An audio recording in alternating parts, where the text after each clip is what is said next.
So today I'm getting some bagel dough started, and the thing I love about bagel dough is that the process is really fun, and the bagels that come out of this are just so good. I had a self-professed bagel, I don't know, snob aficionado from New York City try one of mine, and he said it was at least as good, if not better, than the bagels they have in New York City. So let's get started. So compared to baguettes, bagels have a much lower, the ones that I make have a much lower hydration.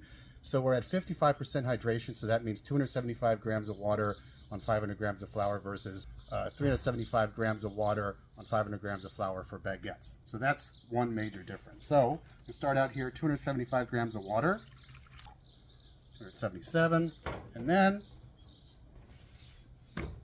500 grams of flour. All right, 500 grams of flour. This goes on the mixer. I'm using the mixer because it's low hydration. It's going to be a lot harder to get together, and so I like to use the mixer to mix it up.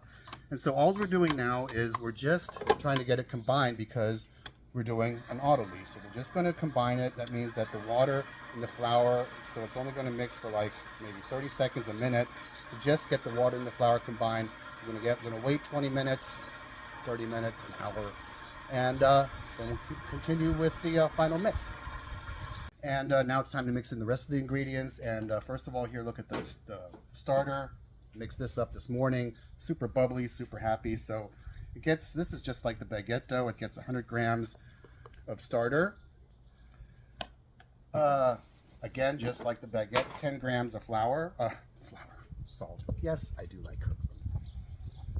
And the third ingredient that is not in baguettes, it's some honey. So we're going to add, it's Kirkland again. We're going to add 30 grams of honey. So it goes on the mixer, and now I'm going to mix this for about 4 to 5 minutes.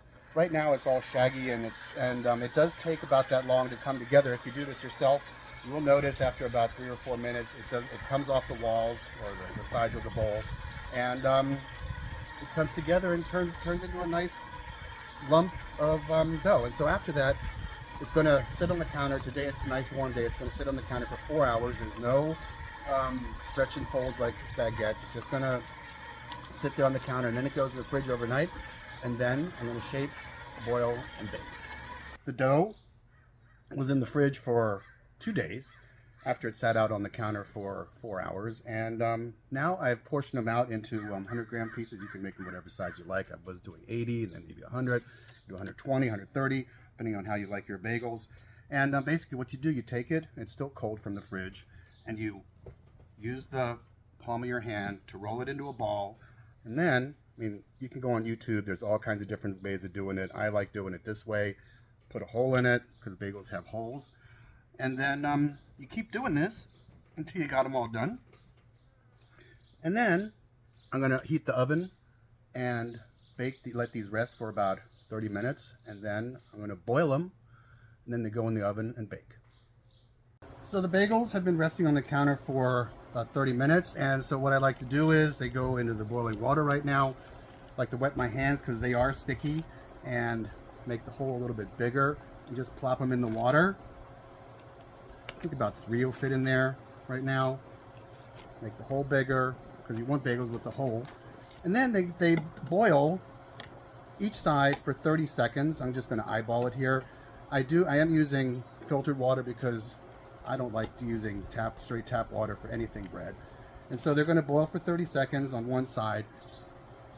They do turn out great. And so what you'll notice is also, if you've proved them right, they were out on the counter for 4 hours, the 2 days ago, and then in the fridge.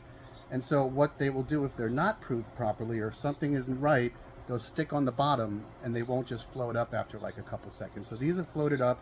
They're looking really good. And so I'm going to take them, do them for 30 seconds on this side, which is about now. Take them out, use a slotted spoon, just throw them on here. I'm going to sprinkle them with everything. I just love everything seasoning. I like to do it liberally. You can use sesame, you can use poppy seed, plain, or salt, or whatever you want to put on top of them. So anyway, I'm going to do the rest of them, throw them in a 475-degree oven for 20 minutes, and then they'll be bagels. The bagels were in the oven for 20 minutes at 475 degrees. And well, let me see, cut this open. And boy, oh boy. The everything seasoning, the texture, they're crunchy on the top, really nice and soft, and I bet you they're chewy on the middle. So, of course, I'm going to try it with cream cheese. A lot of cream cheese. Now, if you want to take it to the next level, you want to have some of this. This is beet cured gravlax. So, let's have this.